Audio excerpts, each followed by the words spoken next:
안녕하세요. 인생은 감동사연입니다. 오늘 여러분께 들려드릴 이야기는 신발 밑창이 다 떨어진 거지 노인에게 국밥 한 그릇을 대접했던 66세 할머니의 실화입니다. 30년 동안 지켜온 가게를 빼앗길 위기에 처하고 아들 수술비조차 구하지 못해 무릎까지 꿇었던 그 할머니에게 3일 후 벌어진 기적 같은 일. 검은 세단 칠대와 함께 나타난 그 노인의 정체는 과연 무엇이었을까요? 한 끼의 따뜻함이 만들어낸 눈물 없이 볼 수 없는 감동 실화. 지금 시작합니다. 구독과 좋아요 부탁드립니다. 저는 오늘 제 인생에서 가장 특별한 손님을 맞이했습니다. 그분이 가게 문을 열고 들어왔을 때 저는 알지 못했습니다. 이 한 끼가 제 삶을 송두리째 바꿔놓을 거라는 사실을요. 2024년 12월 16일 밤 9시 경기도 평택 재래시장 한 구석에 있는 제 가게 순옥내 국밥에 그분이 들어오셨습니다. 아니, 정확히 말하면 거의 쓰러지듯 문을 밀고 들어오셨다고 해야겠네요. 저는 그때 마감 준비를 하고 있었는데 문이 삐걱하고 열리는 소리에 고개를 들었습니다. 저 냄새 좀 봐. 제 옆 가게 주인인 박 씨가 코를 막으며 소리를 질렀습니다. 저도 처음엔 놀랐습니다. 70대 중반쯤 되어 보이는 할아버지였는데 그 모습이 정말 어떻게 표현해야 할까요? 차마 눈 뜨고 보기 힘들 정도였습니다. 회색 코트는 군데군데 기워진 자국이 선명했고 얼룩이 가득했으며 바지 밑단은 완전히 해져서 실밥들이 질질 끌리고 있었습니다. 그런데 무엇보다 제 가슴을 철렁하게 만든 건 그분의 신발이었습니다. 검은색 구두였을 텐데 밑창이 완전히 떨어져 나가서 찢어진 양말 사이로 퉁퉁 부은 발가락들이 그대로 드러나 있었습니다. 동상에 걸린 게 분명했습니다. 발가락들이 시퍼렇게 변해 있었거든요. 순옥 씨, 저 거지 노인 또 왔네. 작년에도 왔다가 돈 없다고 도망간 놈이야. 이번엔 경찰 불러야 해. 박 씨가 계속 소리쳤지만 저는 그분의 얼굴을 보고 있었습니다. 머리카락은 헝클어져 있었고 얼굴엔 때가 겹겹이 끼어서 원래 피부색이 뭔지 알 수 없을 정도였습니다. 퀴퀴한 냄새가 가게 안으로 퍼져왔고 다른 가게 주인들도 하나둘씩 고개를 내밀며 수군거리기 시작했습니다. 맞아요. 저번에 우리 가게도 와서 밥 먹고 돈 없다고 튀었어요. 순옥 씨, 문 닫으세요. 저런 사람 받으면 다른 손님들 다 나가요.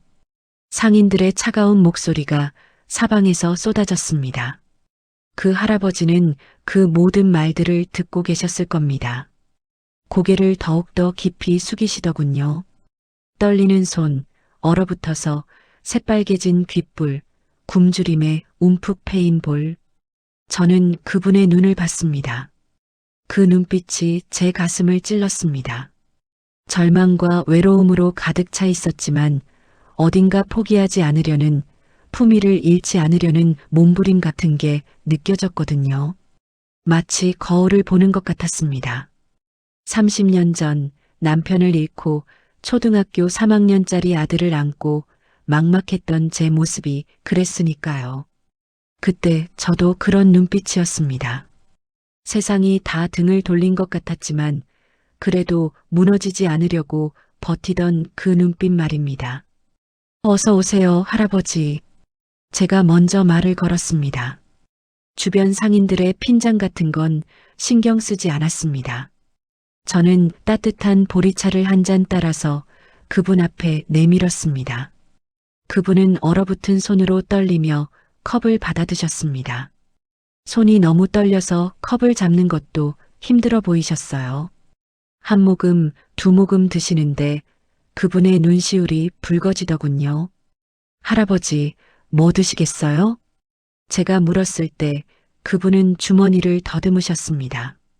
구겨진 1,000원짜리 지폐 몇 장을 꺼내려고 하시는데 손이 너무 떨려서 지폐가 바닥에 떨어졌습니다. 제가 주워드리려고 했는데 그분이 먼저 몸을 숙이셨어요. 무릎을 꿇고 1,000원짜리를 주우시는 그 모습을 보면서 저는 가슴이 무너지는 것 같았습니다. 특, 국밥. 얼마입니까? 그분의 목소리는 떨리고 있었지만 묘하게도 품위가 느껴졌습니다. 거친 외모와는 전혀 다른 교양 있는 사람의 말투였습니다. 8,000원인데 오늘은 서비스예요. 추운데 따뜻하게 드세요. 아니, 순옥 씨. 그러면 안 돼. 박 씨가 제 팔을 잡으며 말렸지만 저는 이미 가마솥 앞으로 가고 있었습니다. 30년 동안 이 자리를 지키면서 배운 게 하나 있다면 사람을 보는 눈이었습니다. 그분은 원래 거지가 아니었습니다. 뭔가 사연이 있는 분이었어요. 그 눈빛이, 그 말투가, 그 자세가 말해주고 있었습니다. 저는 평소보다 더 정성을 들였습니다. 사고를 48시간 동안 끓여서 뽀얗게 우려낸 육수에 고기를 평소보다 2배로 얹었습니다. 파도 듬뿍, 계란도 2개나 넣었어요. 깍두기와 김치는 가장 신선한 것으로 듬뿍 담았고 마지막으로 참기름을 한 바퀴 둘러서 고소한 향이 확 퍼지게 했습니다. 뚝배기를 그분 앞에 놓으면서 저는 조용히 말했습니다. 할아버지, 천천히 드세요. 뜨거우니까 조심하시고요. 더 필요하신 거 있으면 언제든 말씀하세요. 그분은 고개를 숙인 채 떨리는 손으로 숟가락을 드셨습니다. 한 술, 2술. 뜨거운 국물이 목구멍을 타고 내려가는 모습을 보면서 저는 왜인지 모르게 가슴이 뭉클해졌습니다. 얼어붙었던 그분의 몸이 조금씩 녹아내리는 게 보였거든요.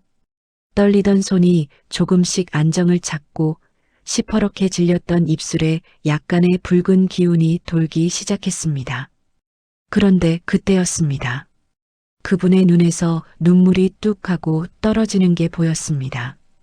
뚝배기 속으로 하얀 국물 위로 눈물 한 방울이 떨어졌어요.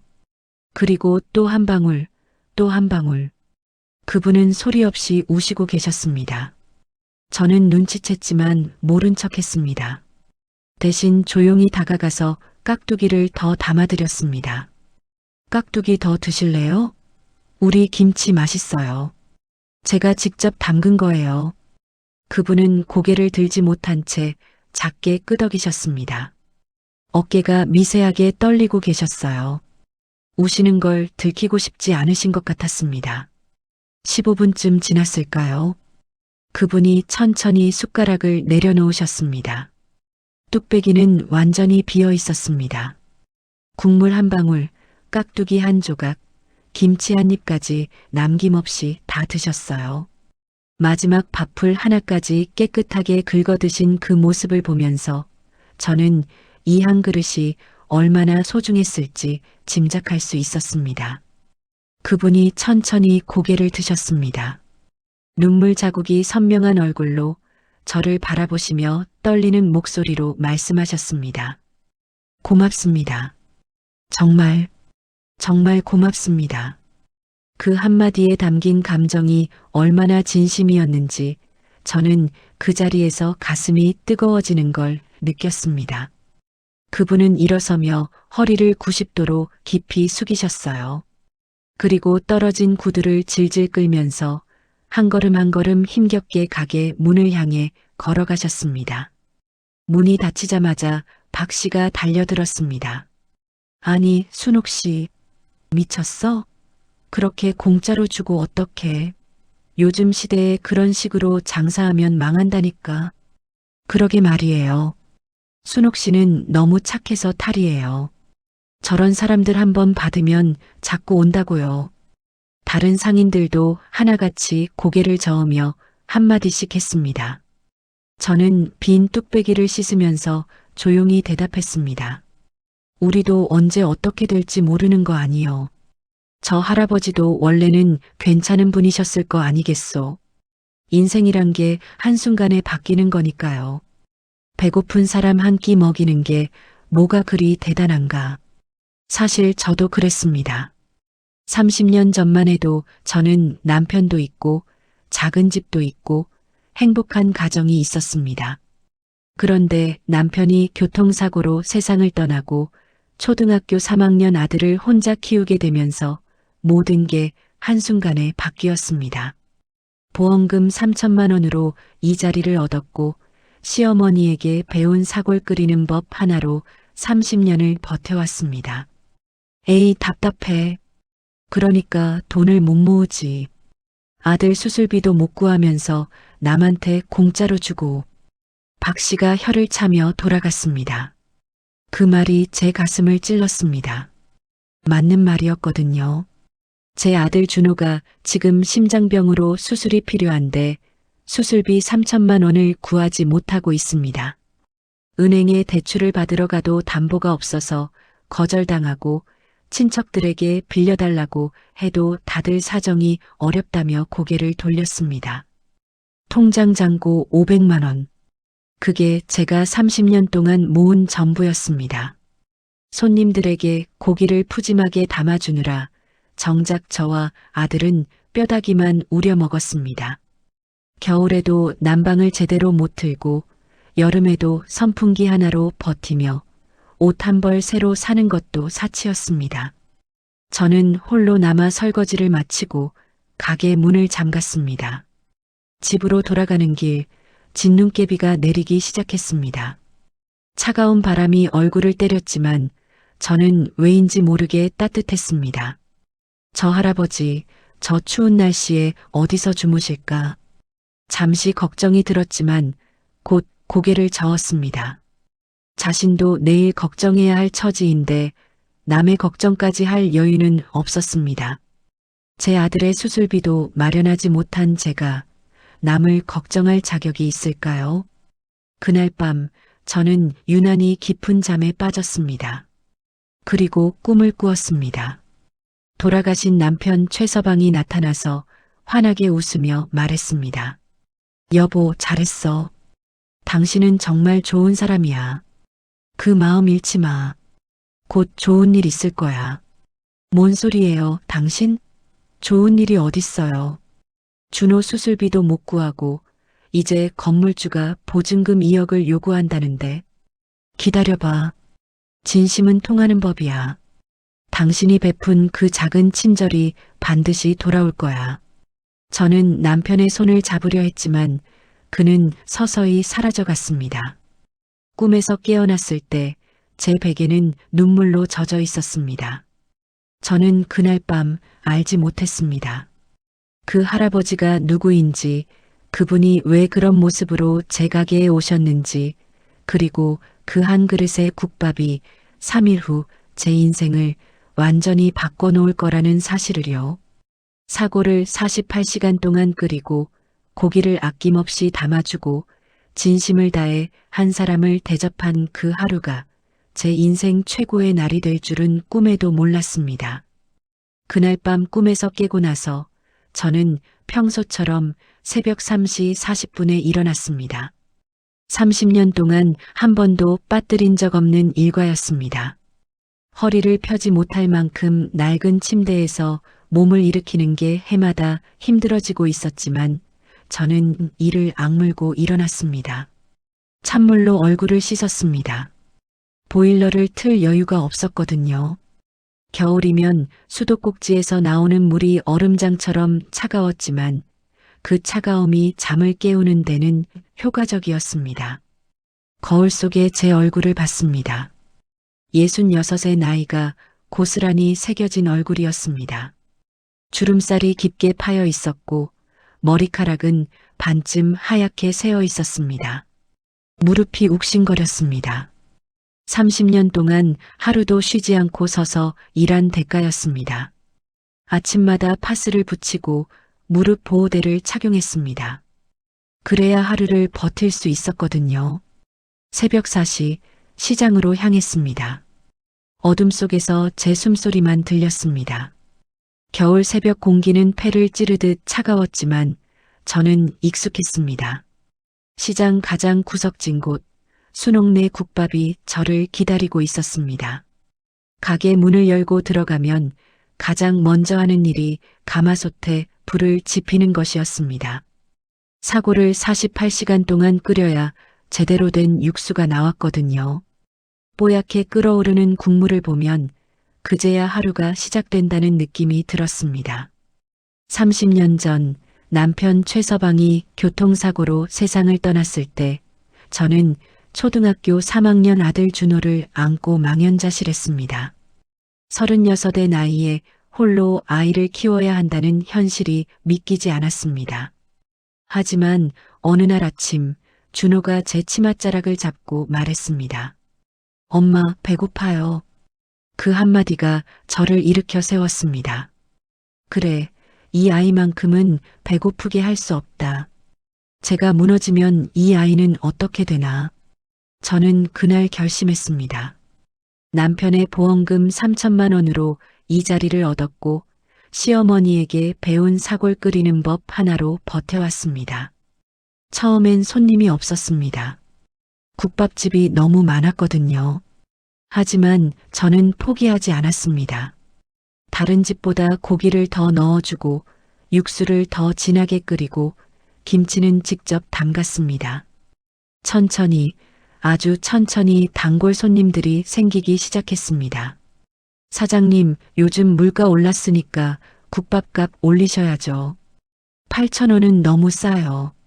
단골 김씨 아저씨가 어느 날 그렇게 말씀하셨습니다. 다른 손님들도 고개를 끄덕였습니다. 하지만 저는 고개를 저었습니다. 아니요. 한 그릇에 1,000원 더 받자고 고기를 줄이고 싶지 않아요. 여기 오시는 분들 대부분 저랑 비슷한 처지잖아요. 아침 일찍 나와서 막노동하시고 저녁 늦게 들어가시는 분들. 그분들한테 국밥 한 그릇이 하루를 버티는 힘이 되는 거예요. 푸짐하게 먹고 가셔야죠. 그렇게 30년을 살았습니다. 제 국밥 그릇은 늘 넉넉했습니다. 손님들이 사장님, 너무 많아요라고 말씀하실 때마다 저는 웃으며 대답했습니다. 다 드세요. 남기면 아까워요. 하지만 그 넉넉함의 대가는 가혹했습니다. 겨울에도 가게에만 난방을 틀고 집에서는 두꺼운 이불로 버텼습니다. 여름에도 에어컨은 꿈도 못 꾸고 선풍기 하나로 견뎠습니다. 옷은 10년 넘게 같은 걸 입었고 신발은 밑창이 닳아 구멍이 날 때까지 신었습니다. 손님들에게 고기를 푸짐하게 담아주느라 정작 저와 준호는 뼈다귀만 우려 먹었습니다. 준호가 어렸을 때는 그걸 모르고 잘 먹었는데 중학생이 되면서부터는 눈치를 채기 시작했습니다. 엄마, 우리도 고기 먹어요. 엄마는 맨날 뼈만 먹잖아요. 준호야, 엄마는 뼈에 붙은 고기가 더 맛있어. 진짜야. 그리고 내가 고기 먹는 걸 보면 엄마는 그게 더 행복하단다. 거짓말이었습니다. 저도 고기가 먹고 싶었습니다. 하지만 준호가 고기를 먹어야 키가 크고 건강하게 자랄 수 있었습니다. 그게 엄마로서 제가 할 수 있는 전부였습니다. 준호는 착한 아이로 자랐습니다. 고등학교를 졸업하고 대학에 갈 수 있는 성적이 나왔지만 준호는 대학을 포기했습니다. 엄마, 전 엄마 곁에서 일할래요. 엄마 혼자 너무 힘들잖아요. 배달도 제가 하고 설거지도 제가 할게요. 준호야, 내 인생이 중요해. 대학 가서 공부하고 좋은 직장 다녀야지. 엄마, 전 여기서 배우는 게 더 많아요. 엄마가 손님들 대하는 거 보면서 사람이 어떻게 살아야 하는지 배웠어요. 그게 대학에서 배우는 것보다 더 소중해요. 그렇게 준호는 제 곁에 남았습니다. 새벽같이 일어나서 국밥 재료를 나르고 손님들 배달을 하고 밤늦게까지 설거지를 했습니다. 제가 무거운 것을 들려고 하면 먼저 달려와서 대신 들어주고 제가 허리가 아프다고 하면 파스를 붙여주고 주물러 주었습니다. 35이 된 준호는 여전히 결혼도 하지 않고 제 곁을 지키고 있었습니다. 주변에서 중매를 서주려고 해도 준호는 고개를 저었습니다. 엄마 혼자 두고 장가 갈 수 없어요. 엄마가 편안해지면 그때 생각할게요. 그런 아들이 2년 전부터 몸이 안 좋아지기 시작했습니다. 처음에는 계단을 오를 때 숨이 차다고 했습니다. 그러다가 조금만 무거운 것을 들어도 가슴이 조인다고 했습니다. 저는 그냥 피곤해서 그런 거라고 생각했습니다. 하지만 어느 날 준호가 가게에서 쓰러졌습니다. 급히 병원에 데려갔더니 의사 선생님이 심각한 표정으로 말씀하셨습니다.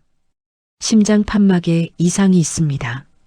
선천적인 문제인데 지금까지 버텨온 게 신기할 정도예요.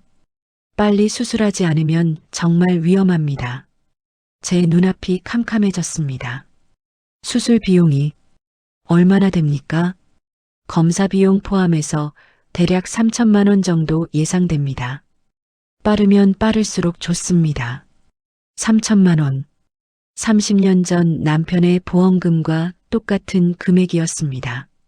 그 돈으로 이 가게를 시작했는데 30년이 지난 지금 다시 똑같은 금액이 필요했습니다.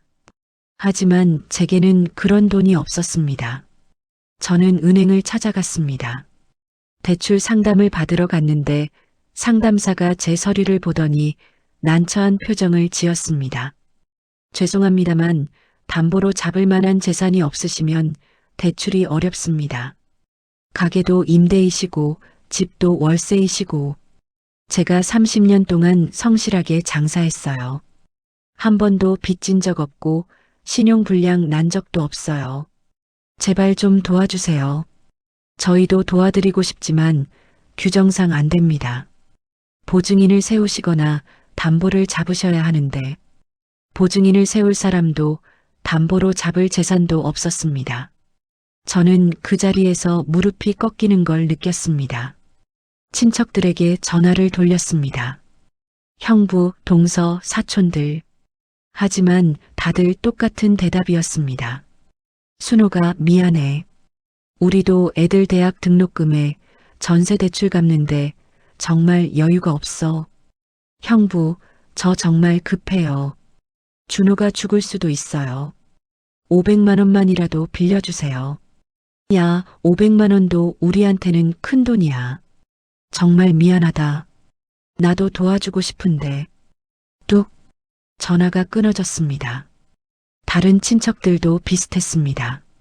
다들 사정이 어렵다고 미안하다고 말하면서 전화를 끊었습니다. 한때 친했던 친구들에게도 연락했습니다.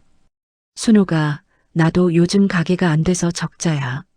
정말 도와주고 싶은데 내가 빌린 돈도 못 갚고 있어. 미안해. 알았어. 괜찮아. 내가 무리한 부탁했네.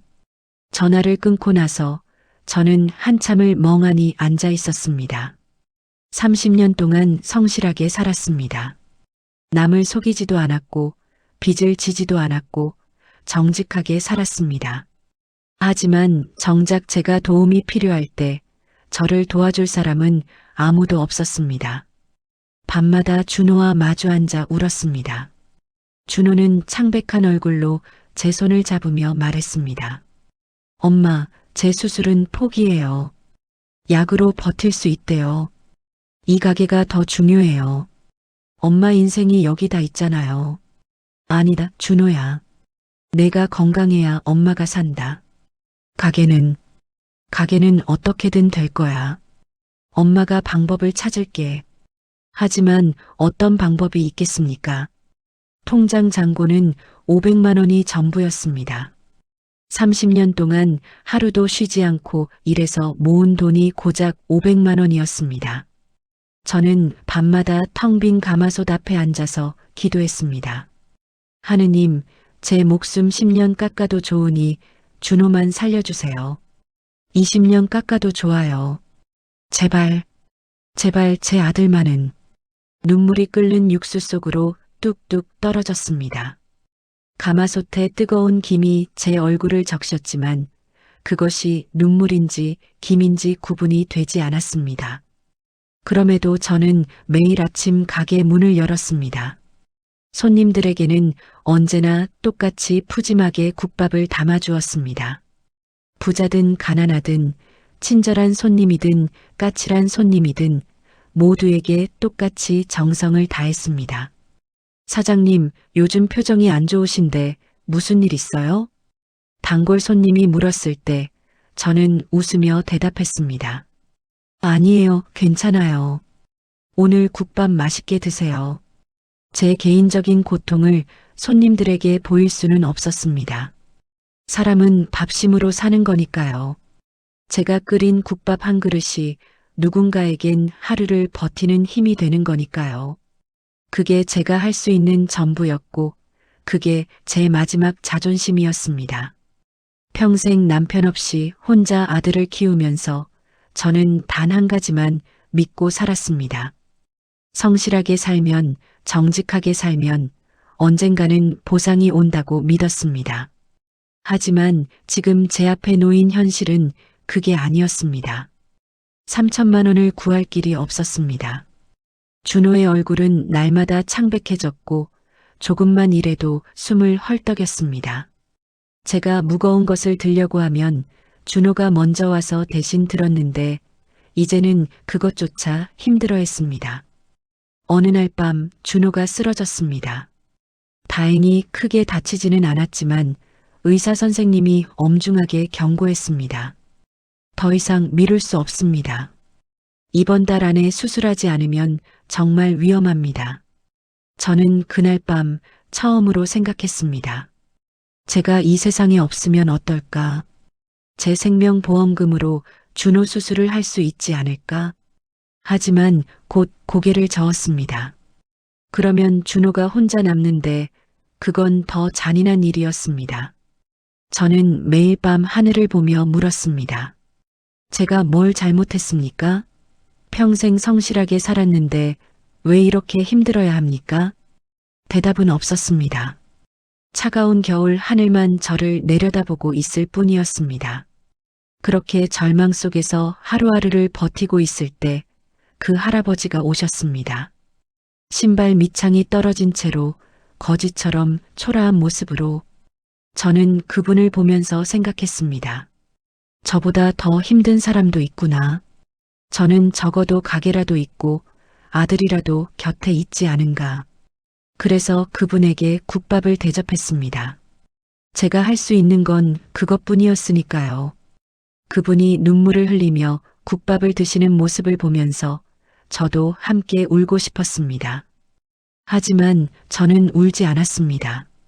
그냥 조용히 깍두기를 더 담아드리고 김치를 더 내어드렸습니다. 그게 제가 할 수 있는 전부였습니다. 그 밤 저는 다짐했습니다. 이번만큼은 제가 직접 나서겠다고. 더 이상 손 놓고 기다릴 수 없다고. 준호를 살려야 한다고. 하지만 어떻게 해야 할지 그 방법을 저는 알지 못했습니다. 그 할아버지를 만난 다음 날 아침 저는 평소처럼 가게 문을 열었습니다. 그런데 오전 10시쯤 가게 문이 벌컥 열리면서 낯선 남자가 들어섰습니다. 40대 중반쯤 되어 보이는 그 남자는 명품 브랜드 로고가 선명한 패딩 점퍼를 입고 있었고 손목에는 반짝이는 롤렉스 시계가 채워져 있었습니다.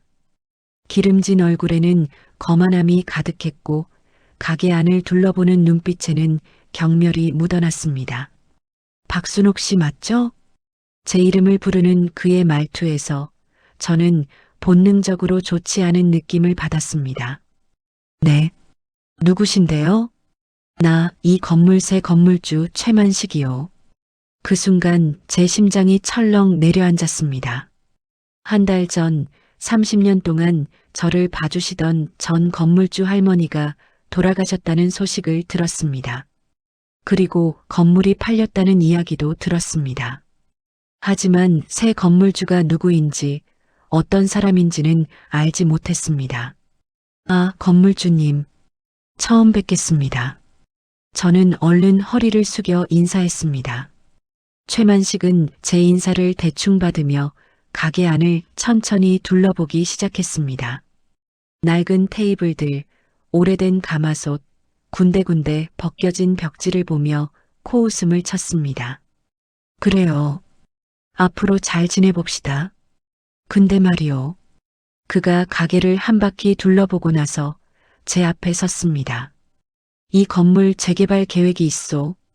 그러니까 보증금을 좀 올려야겠소. 네, 보증금을요? 제 목소리가 떨렸습니다. 보증금은 30년 전 남편의 보험금 중에서 5천만 원을 넣은 것이었습니다. 그 뒤로 한 번도 올린 적이 없었는데 갑자기 올린다니요. 얼마나 올리실 건가요? 현재 5천만 원에서 2억으로 올리겠소. 제 귀를 의심했습니다. 2억? 5천만 원도 아니고 2억이라니요? 2억이요? 그건 너무 갑작스럽고 액수도. 뭐가 갑작스러워?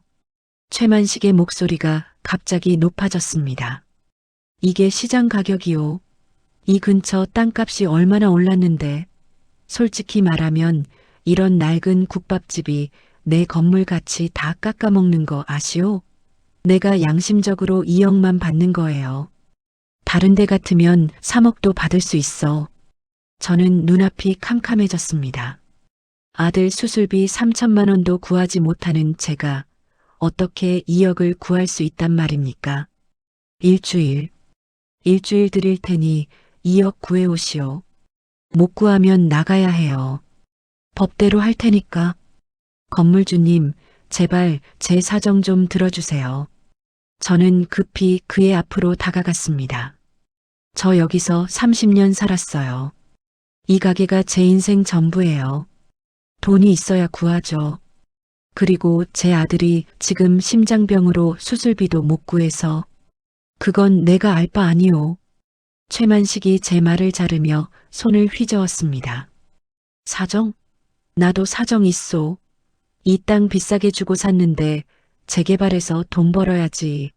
당신 같은 세입자 하나 때문에 내 계획 망칠 순 없소. 나도 사업가라고. 제발요, 건물주님. 한 달만, 아니 두어 달만 시간을 주시면 제가 어떻게든. 안 돼. 일주일. 그게 최선이요. 최만식은 명함을 던지듯 테이블 위에 놓았습니다. 그리고 나가려다가 문 앞에서 멈춰 섰습니다. 아, 그리고 말이요. 그가 저를 돌아보며 차갑게 말했습니다. 어제 본 것 같은데 거지 같은 사람들 공짜로 밥 주지 마시오. 내 건물 이미지 다 깎아먹는다고. 그런 거 하다가 장사 망하면 보증금도 못 받소? 쾅! 문이 거칠게 닫혔습니다. 저는 그 자리에 주저앉았습니다. 다리에 힘이 완전히 풀려버렸습니다. 손이 떨렸고 숨이 막혔습니다. 2억. 30년 전 남편의 보험금이 3천만 원이었습니다. 그걸로 이 가게를 시작했습니다. 그리고 30년간 새벽 4시에 일어나서 밤 10시까지 일했습니다. 하루도 쉬지 않았습니다. 명절에도 아플 때도 태풍이 올 때도 가게 문을 열었습니다. 그렇게 30년을 일해서 모은 돈이 500만 원.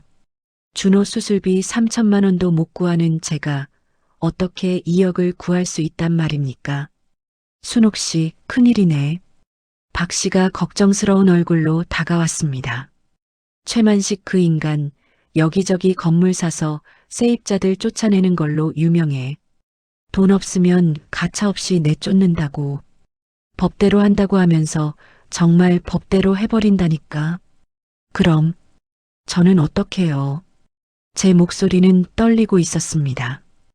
은행 대출은 안 돼? 담보도 없고 신용도 없어요. 이 나이에 누가 돈을 빌려줘요. 이미 다 알아봤는데 안 된대요. 그날부터 저는 정말 미친 듯이 뛰어다녔습니다. 은행마다 찾아가서 대출 상담을 받았습니다. 하지만 대답은 똑같았습니다. 죄송합니다만 담보가 없으시면 어렵습니다. 집도 없고 재산도 없고 이 가게도 제 거 아니니. 그럼 저는 어떡해요? 저희도 도와드리고 싶지만 규정상 안 됩니다. 연세도 있으시고 수입도 불안정하시고 저축은행도 가봤습니다. 거기도 마찬가지였습니다. 대부업체도 알아봤습니다. 이자가 엄청났지만 그것조차 제게 돈을 빌려주지 않았습니다. 사업자 등록증 좀 보여주세요. 아, 매출이 이 정도면 죄송합니다. 저희도 힘들 것 같네요. 저는 그때 깨달았습니다. 가난한 사람은 돈을 빌릴 자격조차 없다는 걸, 돈이 필요한 사람일수록 돈을 빌릴 수 없다는 걸. 사흘째 되는 날 저는 다시 친척들에게 전화를 돌렸습니다. 형부, 동서, 사촌들 누구든 좋았습니다. 500만 원이라도 100만 원이라도 빌려주기만 하면 됐습니다. 형부, 저예요. 진짜 급해요. 500만 원만 빌려주세요. 다음 달에 꼭 갚을게요. 순호가, 나도 정말 힘들어. 애들 학원비도 밀렸고 카드값도 못 내고 있어. 미안하다. 뚝. 전화가 끊어졌습니다. 다른 친척들도 비슷했습니다. 순호가, 우리도 자영업이라 요즘 너무 힘들어. 대출 이자만 해도 매달 100만 원씩 나가. 정말 미안해.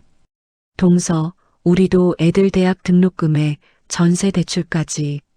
정말 여유가 없어. 한때 친했던 친구들에게도 연락했습니다. 순호가, 나도 요즘 가게가 안 돼서 적자야. 빌린 돈도 못 갚고 있어. 미안해. 알았어. 괜찮아. 사실 괜찮지 않았습니다. 전혀 괜찮지 않았습니다. 하지만 그렇게 말할 수밖에 없었습니다. 다섯째 날 저는 무릎을 꿇을 준비를 했습니다. 자존심이고 뭐고 다 필요 없었습니다. 준호를 살려야 했고 가게를 지켜야 했습니다. 그날 밤 저는 가마솥 앞에 앉았습니다. 30년 동안 이 가마솥에서 얼마나 많은 육수를 끓였을까요? 얼마나 많은 사람들을 먹였을까요? 남편을 잃은 슬픔도 가난의 고통도 모두 이 육수 속에 녹여냈습니다. 하느님, 하늘도 무심하시지. 눈물이 뚝뚝 떨어졌습니다. 끓는 육수 위로 제 눈물이 떨어졌습니다. 평생 성실하게 살았어요. 나쁜 짓 하나 안 하고 남 속이지 않고 정직하게 살았어요. 손님들한테 고기 더 주느라 저는 뼈다귀만 먹었어요. 겨울에 춥고 여름에 더워도 참았어요. 그런데 왜 이렇게 하십니까? 가마솥에 얼굴을 묻고 소리 죽여 울었습니다. 준호가 들을까봐, 옆가게 사람들이 들을까봐 저는 소리도 내지 못하고 그냥 흐느꼈습니다. 일주일째 되는 날 최만식이 다시 찾아왔습니다. 어떻소? 돈 구했소? 그의 얼굴에는 비웃음이 가득했습니다. 이미 제가 돈을 구하지 못했다는 걸 알고 있는 표정이었습니다. 건물주님, 조금만 더 시간을 주세요. 한 달만, 아니 보름만. 안 돼. 최만식이 손을 휘저으며 소리쳤습니다. 내일까지요. 내일 오전 10시까지 2억 못 가져오면 짐 싸서 나가시오. 이미 다음 세입자 계약도 끝났어요. 제발요. 제발. 저는 그의 앞에 무릎을 꿇었습니다. 평생 단 한 번도 남 앞에 무릎을 꿇어본 적이 없었습니다. 남편 제사상 앞에서도 시어머니 앞에서도 저는 무릎을 꿇지 않았습니다. 하지만 그날 저는 이 거만한 남자 앞에 무릎을 꿇었습니다. 30년 살았어요. 30년을 여기서 살았다고요. 이게 제 인생 전부예요. 제발 조금만 시간을 주세요. 하지만 최만식은 비웃기만 했습니다. 무릎이 돈 되나? 내일 오전까지 2억 가져오시오. 못 가져오면 법대로 조치할 테니까. 명도소송 들어갑니다. 그는 제가 무릎 꿇은 채 있는데도 그냥 돌아서서 나가버렸습니다. 문이 쾅 닫히는 소리가 제 가슴을 찔렀습니다. 저는 한참을 그 자리에 무릎 꿇은 채 있었습니다. 일어날 힘이 없었습니다. 박 씨가 달려와서 저를 부축해서 일으켰습니다. 순옥 씨, 이러지 마.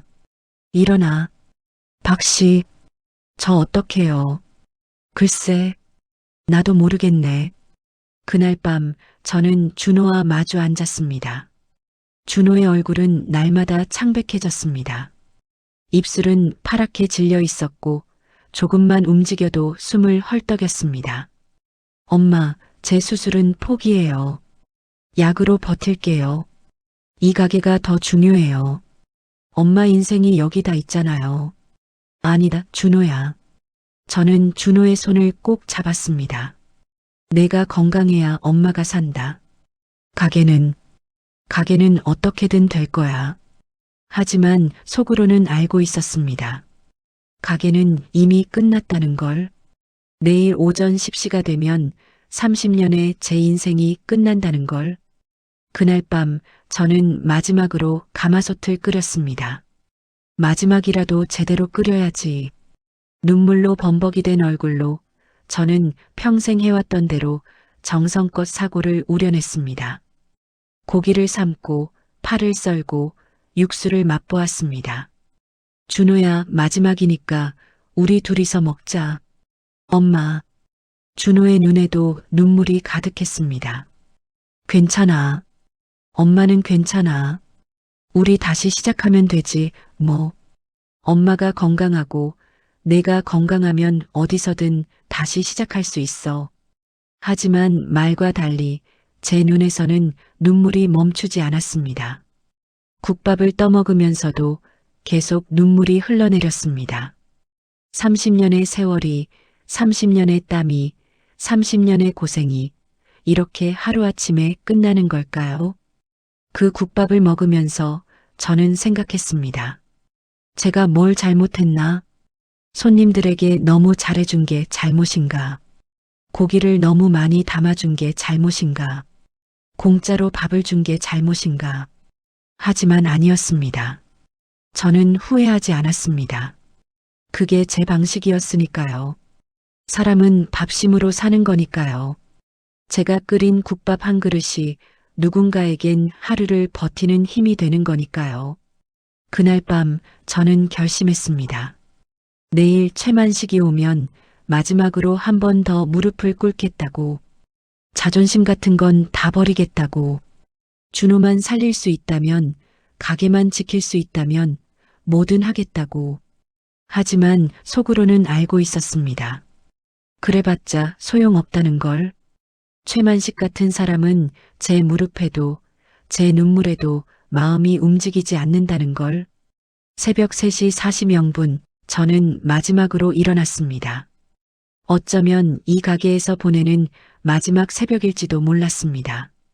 찬물로 얼굴을 씻고 무릎 보호대를 차고 가게로 향했습니다. 가마솥에 불을 지폈습니다. 오늘도 마지막 날이어도 저는 국밥을 끓였습니다. 손님이 오든 안 오든 가게를 지킬 수 있든 없든 저는 제가 할 일을 했습니다. 오전 9시 단골 손님들이 오셨습니다. 사장님, 소문 들었어요. 진짜 가게 닫아요?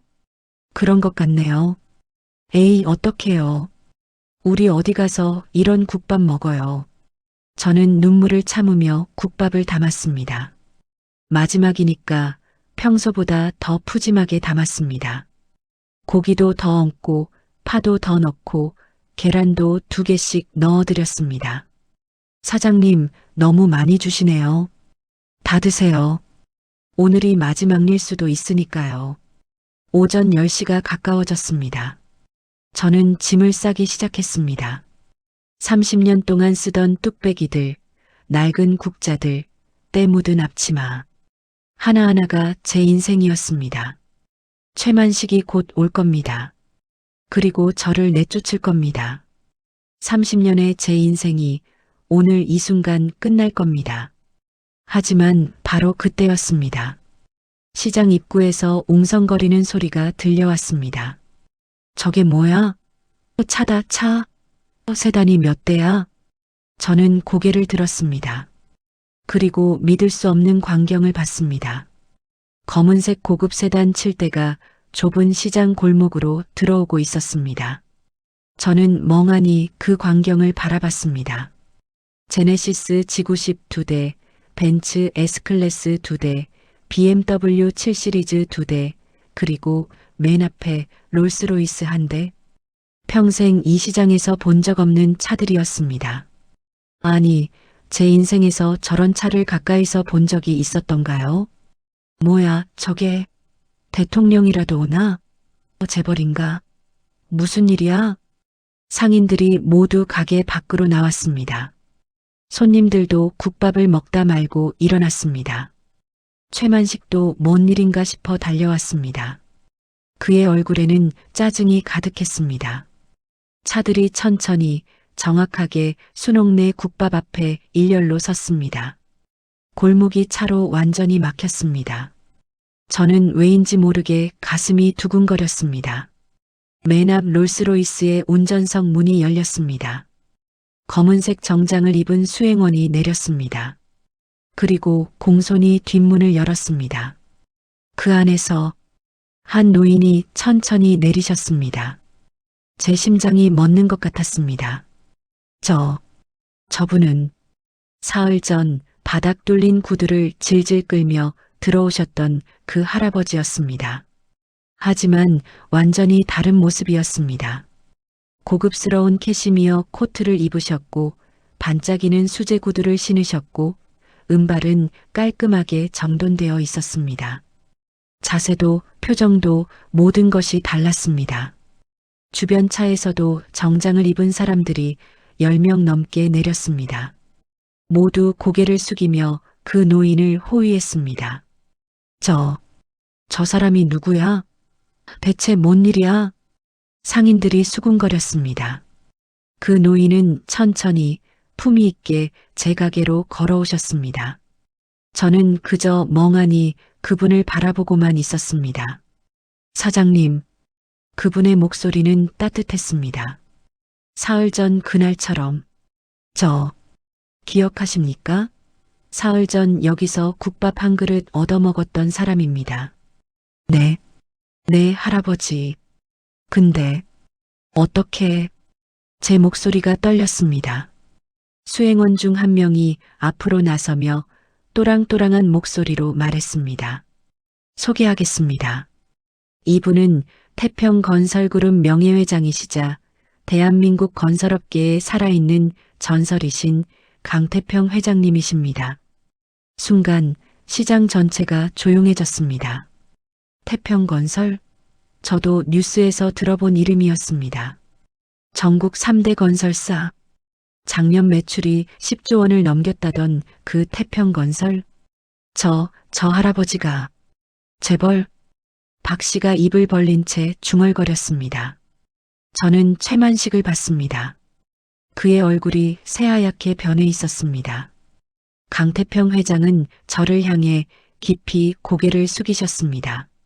사장님, 먼저 사과드립니다. 제 신분을 속이고 찾아온 것. 아니에요, 할아버지. 그런데 대체 무슨... 설명하겠습니다. 안으로 들어가도 되겠습니까? 강 회장은 가게 안으로 들어가셨습니다. 그리고 사흘 전 그날 눈물을 흘리며 국밥을 드셨던 그 자리에 앉으셨습니다. 수행원들은 밖에 섰고 상인들과 손님들은 가게 주변을 둘러쌌습니다. 저는 40년 전 이 동네에서 태어났습니다. 강 회장의 목소리가 떨렸습니다. 아버지는 가난한 목수였습니다. 7 남매의 막내였죠. 이 시장에서 얻어먹으며 컸습니다. 그때 저를 따뜻하게 대해준 사람들. 지금은 다 돌아가셨지만 그 은혜를 평생 잊지 못했습니다. 그분은 잠시 창밖을 바라보셨습니다. 25에 서울로 올라가 건설 일을 시작했습니다. 막노동부터 시작해서 운이 좋아 작은 건설사를 차리게 되었고 그게 지금의 태평건설이 되었습니다. 돈도 많이 벌었고 권력도 가졌습니다. 하지만 강 회장의 목소리가 떨렸습니다. 3개월 전 췌장암 말기 진단을 받았습니다. 저는 손으로 입을 막았습니다. 의사는 3개월에서 6개월이라고 했습니다. 그래서 모든 일에서 은퇴했습니다. 죽기 전에 고향을 한번 보고 싶었습니다. 그리고 무엇보다 강 회장은 저를 바라보셨습니다. 이제는 돈도 권력도 다 무의미했습니다. 제가 궁금했던 건 단 하나, 이 세상에 아직도 따뜻함이 남아있는가 하는 것이었습니다. 주변이 조용해졌습니다. 모두가 숨을 죽이고 그분의 말을 듣고 있었습니다. 그래서 일부러 초라한 모습으로 왔습니다. 거지처럼 꾸미고 냄새나게 하고 신발도 일부러 망가뜨렸습니다. 사람들이 저를 어떻게 대하는지 보고 싶었습니다. 돈도 권력도 없는 사람을, 볼품없는 노인을 사람들이 어떻게 대하는지 보고 싶었습니다. 강 회장의 눈에 눈물이 맺혔습니다. 이 시장 가게들을 10곳 넘게 다녔습니다. 모두가 저를 쫓아냈습니다. 거지라고, 냄새난다고, 돈도 없는 주제에 왔다고, 어떤 곳은 빗자루로 쫓아내기도 했습니다. 욕을 하는 곳도 있었고 경찰을 부르겠다고 협박하는 곳도 있었습니다. 저는 가슴이 아팠습니다. 그 모든 시선들, 그 모든 말들을 들으셨을 그분을 생각하니 그때 절망했습니다. 아, 세상이 정말 이렇게 변했구나. 돈 없고 볼품 없으면 사람 취급도 못 받는구나. 제가 기억하던 이 시장의 따뜻함은 다 사라진 거구나. 그분은 제 손을 잡으셨습니다. 그런데 사장님은 달랐습니다. 주변에서 다들 말렸습니다. 공짜로 주지 말라고, 거지한테 밥 주면 안 된다고, 장사 망한다고. 하지만 사장님은 제게 먼저 따뜻한 물 한 잔을 내밀었습니다. 지갑 사정을 묻지도 않으셨습니다. 가장 좋은 국밥을 가장 많이, 가장 정성스럽게 담아주셨습니다. 강 회장의 목소리가 더욱 떨렸습니다. 그 국밥을 먹으면서 저는 깨달았습니다. 아, 아직 세상은 살만하구나. 아직 따뜻한 사람이 있구나. 그래서 다시 살아야겠다고, 남은 시간을 의미 있게 써야겠다고 결심했습니다. 제 눈에서 눈물이 흘러내렸습니다. 저는 그저 당연한 일을 했을 뿐인데 그것이 누군가에겐 삶의 의미가 되었다니. 강 회장은 자리에서 일어나셨습니다. 그리고 천천히 최만식을 향해 돌아서셨습니다. 최만식은 이미 얼굴이 창백하게 질려서 식은땀을 흘리고 있었습니다. 당신이 최만식 씨지요? 예. 회장님. 최만식의 목소리가 떨렸습니다. 아까 그 거만함은 어디로 갔는지 그는 고개도 제대로 들지 못하고 있었습니다. 이 시장 부지 전체를 제가 어젯밤 매입했습니다. 네. 최만식의 눈이 휘둥그레졌습니다. 당신 건물 5개 동 모두 포함해서요. 매입가는 당신이 산 가격의 2.5배를 쳐드렸습니다. 어젯밤 12시에 계약 완료됐으니 법적으로 이미 제 소유입니다. 최만식의 다리가 후들거렸습니다. 그는 뒤로 비틀거렸습니다. 그럼 저는, 당신은 이제 건물주가 아닙니다. 그냥 일반인이에요. 강 회장의 목소리는 차갑지만 품위가 있었습니다. 화를 내거나 소리를 지르지 않으셨습니다. 그저 담담하게 사실을 말씀하시는 것뿐이었습니다. 그리고 저를 향해 돌아서셨습니다. 그리고 이 국밥집 건물은 오늘부터 박순옥 여사의 소유입니다. 무상 증여합니다. 네. 제가 비명처럼 소리쳤습니다. 믿을 수가 없었습니다. 수행원이 두꺼운 서류 봉투를 제게 건넸습니다. 이 안에 건물 등기 권리증이 있습니다. 이제 이 건물은 사장님 겁니다. 평생 아무 걱정 없이 장사하실 수 있습니다. 저는 떨리는 손으로 서류를 받았습니다. 눈물이 와르르 쏟아졌습니다. 30년 동안 남의 건물에서 눈치 보며 살았는데 이제 제 건물이 생긴다니. 그리고 강 회장은 또 다른 서류를 꺼내셨습니다. 제가 운영하는 태평의료재단 병원의 진료 보증서입니다. 아드님, 준호 씨 맞죠? 심장 판막 수술이 필요하다고 들었습니다. 어떻게 그걸 사장님이 사흘 전 옆가게 분께 하신 말씀을 우연히 들었습니다. 모든 수술 비용은 제가 부담하겠습니다. 우리나라 최고의 심장외과 전문의가 집도할 겁니다. 다음 주부터 바로 입원 가능합니다. 저는 그 자리에 주저앉았습니다. 다리에 힘이 완전히 풀려버렸습니다. 저는 그냥 국밥 한 그릇. 아닙니다, 사장님. 강 회장도 제 앞에 무릎을 꿇으셨습니다. 70대 노인이 재벌 회장이 국밥집 주인인 저 앞에 무릎을 꿇으셨습니다. 사장님이 제게 주신 건 국밥이 아니었습니다. 인간에 대한 믿음이었습니다. 죽고 싶던 사람에게 다시 살아야 할 이유를 주셨습니다. 그건 돈으로는 절대 살 수 없는 겁니다. 주변 사람들이 모두 눈물을 흘렸습니다. 박 씨도 다른 상인들도 손님들도 모두가 울고 있었습니다. 강 회장은 다시 일어나서 최만식을 향해 돌아서셨습니다. 최만식 씨, 그분의 목소리는 여전히 차갑지만 품이 있었습니다. 당신은 돈만 아는 사람입니다. 사람의 가치를 돈으로만 재는 사람이죠. 그래서 가난한 사람을 함부로 대했습니다. 30년을 성실하게 산 사람을 일주일 만에 내쫓으려 했습니다. 회장님, 저는 그냥 사업을 닥치시오. 강 회장의 목소리가 낮아졌지만 더 강력했습니다. 당신 같은 사람 때문에 선량한 사람들이 고통받습니다.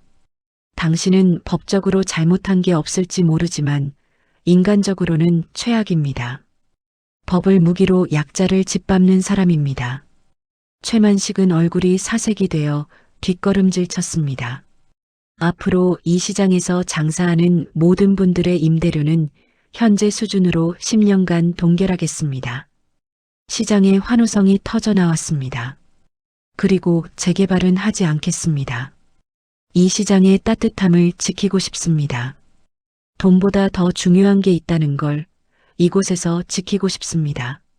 상인들이 저를 둘러싸고 축하했습니다. 눈물을 흘리는 사람, 함께 기뻐하는 사람들. 박 씨는 제 손을 꼭 잡으며 말했습니다. 순옥 씨, 미안해. 내가 그때 말렸잖아. 거지한테 공짜로 주지 말라고. 내가 잘못했어. 당신이 옳았어. 최만식은 도망치듯 시장을 빠져나갔습니다. 아무도 그를 붙잡지 않았습니다. 저는 그 모든 순간을 멍하니 바라보고 있었습니다. 꿈인가 싶었습니다. 아니, 꿈이어도 좋았습니다. 하지만 제 손에 들린 서류는 진짜였습니다. 건물 등기권리증, 준호 수술 보증서, 모두 진짜였습니다. 30년 만에 시장에 기적이 일어났습니다. 아니, 기적이 아니었습니다. 강 회장 말씀대로 이건 국밥 한 그릇의 대가가 아니었습니다. 진심의 대가였습니다. 사람을 사람답게 대한 것에 대한 대가였습니다. 저는 그때 깨달았습니다. 제가 평생 옳다고 믿고 살아온 방식이 정말로 옳았다는 것을, 돈보다 사람이 먼저라는 것, 배고픈 사람을 먹이는 게 당연하다는 것, 그 믿음이 틀리지 않았다는 것을. 사람들이 다 돌아가고 시장이 조용해졌을 때 강태평 회장은 저와 단둘이 이야기를 나누셨습니다. 사장님, 제가 평생 배운 게 있습니다. 네, 회장님. 저는 여전히 믿기지 않는 표정으로 그분을 바라봤습니다. 손에 든 서류들이 진짜인지 아직도 확신이 서지 않았습니다. 저는 건설로 큰 재산을 모았습니다. 빌딩도 수십 개 갖고 있고 계좌에 있는 돈만 수천억입니다. 사람들은 저를 성공한 사람이라고 했습니다. 하지만 강 회장의 눈에 눈물이 고였습니다. 제가 암 진단받고 가장 무서웠던 건 죽음이 아니었습니다. 외로움이었습니다. 제 주변에는 돈 때문에 모인 사람뿐이었습니다. 진심으로 저를 걱정하는 사람이 없었습니다. 제가 죽으면 제 재산을 어떻게 나눠 가질지 계산하는 사람들 뿐이었습니다. 회장님, 저는 그분의 손을 꼭 잡았습니다. 사흘 전 그날 떨리던 그 손이었습니다. 그런데 사장님은 달랐습니다.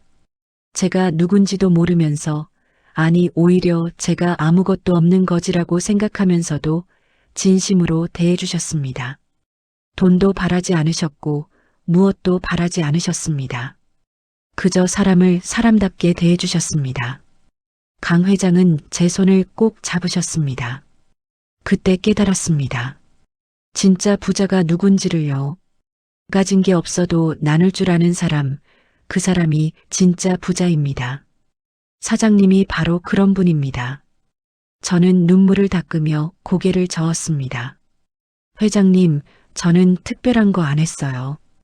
그냥 사람이 사람답게 사는 거 아니겠어요? 배고픈 사람 보면 밥 주는 게 당연한 거고요. 제가 배고플 때도 누군가 밥을 줬으니까 저도 주는 거예요. 그 당연한 게 요즘 세상에서는 특별한 겁니다. 강 회장은 천천히 일어나셨습니다. 제게 남은 시간이 얼마 안 됩니다. 하지만 그 시간을 사장님처럼 쓰고 싶습니다.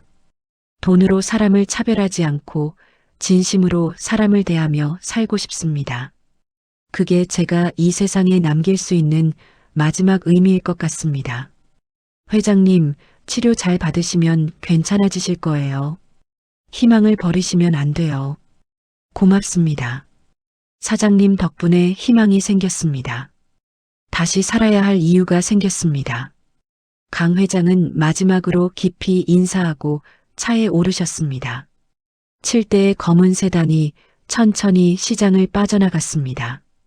저는 그 모습을 끝까지 지켜봤습니다. 그리고 깨달았습니다.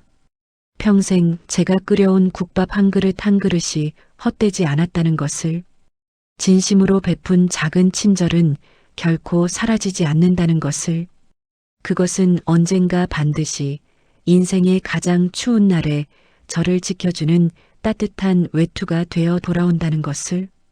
그날 저녁 저는 준호와 함께 가마솥 앞에 앉았습니다. 30년 동안 매일 앉았던 자리였습니다. 하지만 오늘은 뭔가 달랐습니다. 가마솥에서 피어오르는 김이 더욱 따뜻하게 느껴졌습니다. 엄마, 이게 꿈은 아니죠? 준호가 물었습니다. 눈시울이 붉어져 있었습니다. 아니야, 준호야. 현실이야. 내 수술도 받을 수 있고 이 가게도 이제 우리 거야. 우리 건물이야. 엄마가 평생 착하게 살아서 그래요. 하늘이 알아봐 주신 거예요. 저는 고개를 저었습니다. 아니야, 준호야. 엄마가 특별해서가 아니라 사람은 원래 그렇게 사는 거야. 서로 돕고 나누고 따뜻하게. 그게 사람 사는 거지. 엄마는 그냥 당연한 걸 했을 뿐이야. 그래도 엄마는 대단해요. 다른 사람들은 다 쫓아냈는데 엄마만 대접해 드렸잖아요. 준호야. 저는 준호의 손을 잡았습니다.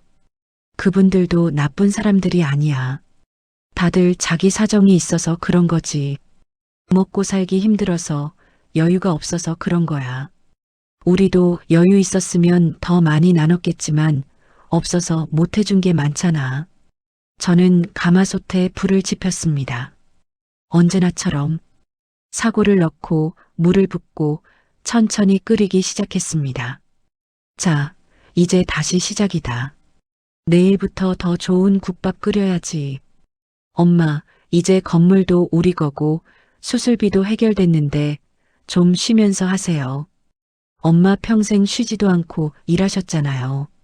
아니야. 저는 미소를 지었습니다.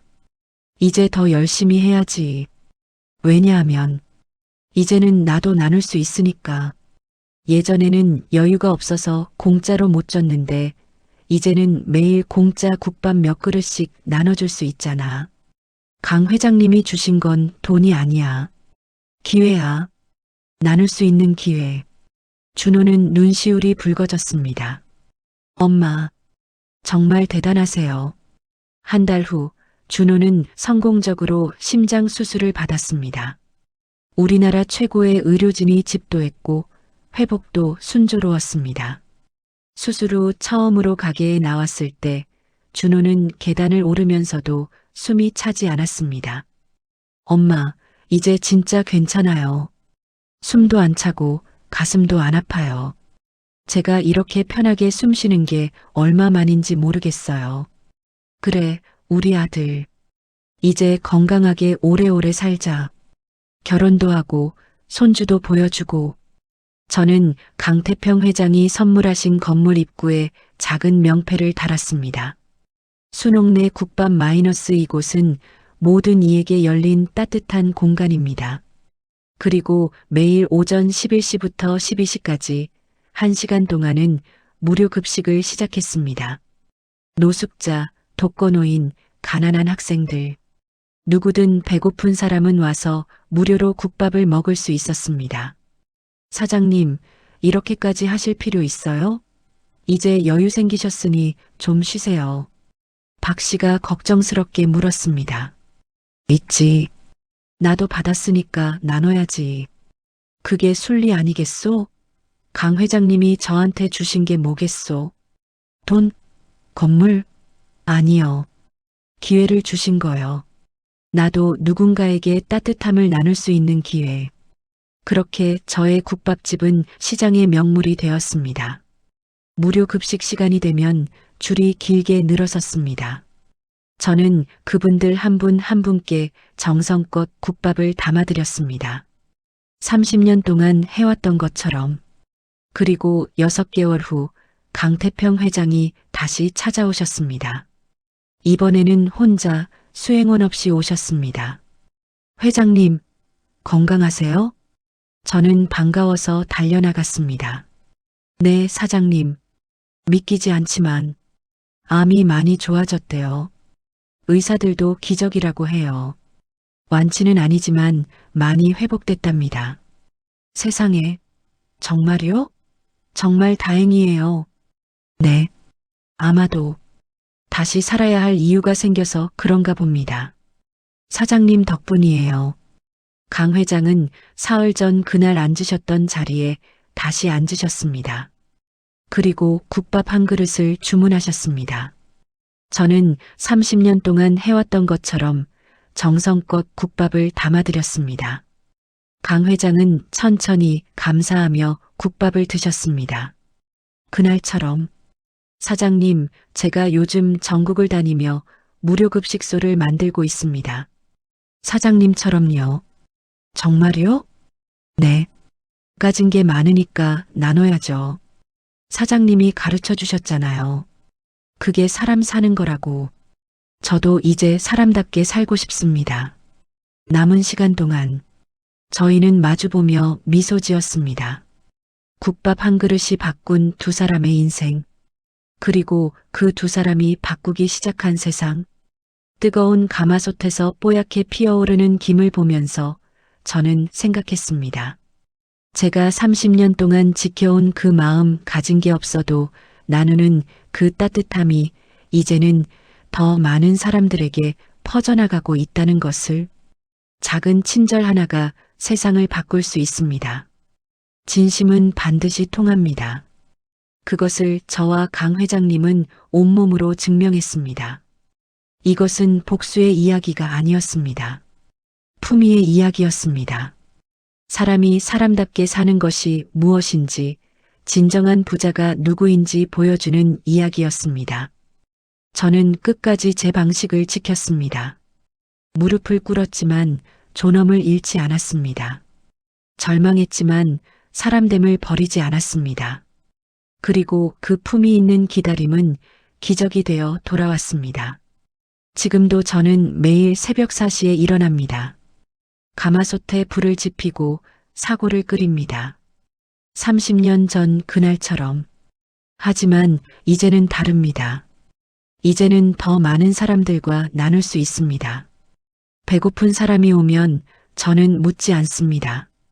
그저 따뜻한 물 한 잔을 먼저 내밀고 정성껏 국밥을 담아드립니다. 그분이 누구든 무엇을 가졌든 상관없습니다.